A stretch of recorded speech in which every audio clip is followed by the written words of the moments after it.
To a major social issue, loneliness, which affects 1 in 4 Australians. Now there's a fresh approach to tackle the problem with a new street exhibition featuring photos and recordings of people who feel isolated. It is called Lonely Together and it's already been trialled in London with some success. The Sydney event is being organised by Tessa Blencowe, who joins us now. Tessa, very good morning to you. Hi, thank you for having me. Thanks for coming on. So tell us, people who walk through this exhibition, what can they experience? What can they expect to see?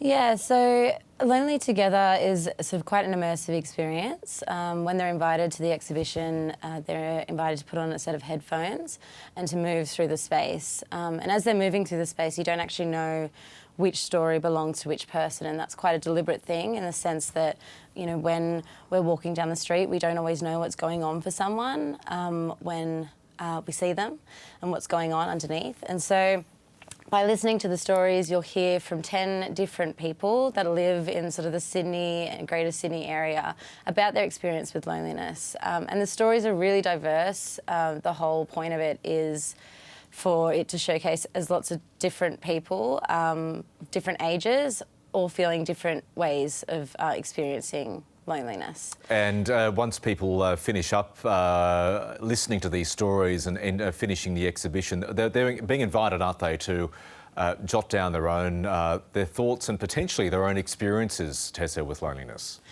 Exactly. So they're invited to share physically on one of the cubes to write down their own experience of loneliness, and then also their own sort of ideas of how and ways that they can reconnect as well. And so you're adding your part to the exhibition, you're becoming part of the exhibition, but through that we're also helping people to understand that this is not a topic to be ashamed of, that we actually all feel lonely sometimes, and that's okay, and our ability to be connected to that is actually really important for us to be able to move through it and get the help that we need. I'm glad you made that point because sadly loneliness is stigmatised, really, isn't it, still?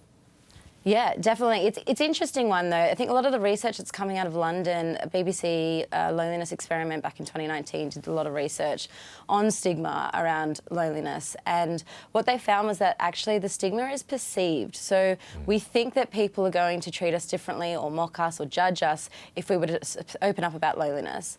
But what actually happens when we open up about loneliness is that it's a huge driver for connection. Was there a particular story, Tessa, or a particular life experience for you that triggered you to set up this exhibition? Yeah, I mean, I've had a lot of my own experiences of being lonely. I mean, moving to London, it was by far the biggest city I'd ever lived in, but the loneliest I've ever felt. And when I say biggest, I mean the most people around me. But I was brought in to do the exhibition through sort of an innovation program called the Loneliness Lab, and through that I met a friend, and we sort of were coming together to come up with ideas of ways we could tackle loneliness, and this felt like one that really spoke to me because I think there's a real power in being seen and heard, and there's power in having your story shared, and just the act of listening to someone else's story, you're building that muscle to be able to hold space for people when they want to reach out and say, yeah, I feel lonely. And more to the point, you're also talking about the diversity of lonely experiences on display in this exhibition. It does hit home across all sections of society. I mean, I know people who, on face value, Tessa, are the most, seemingly happy, vibrant people, but they have experienced deep episodes of loneliness, and it can really hit anybody, be it the richest in society, the poorest. It's good to hear diverse stories, isn't it? Absolutely. I mean, and this is the thing, that it's true. It's kind of an inevitable part of the human experience. We learnt very early on, back in our tribes, a long time ago, that to be separated from the tribe would be a danger to our ability to survive. And so it's actually quite a natural biological reaction to disconnection. And we need to listen to that because it's telling us that, you know, there's something amiss and we need to reconnect.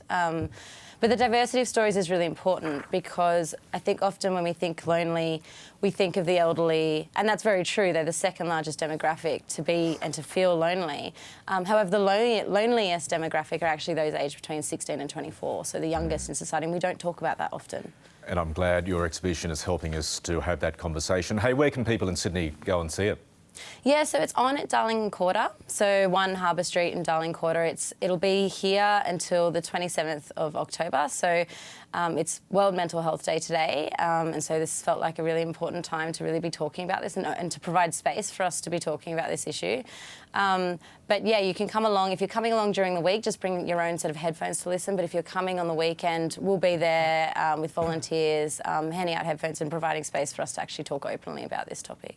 Tessa, congratulations on your efforts and thank you so much for joining us this morning on News Breakfast. Thank you. Thanks for having me.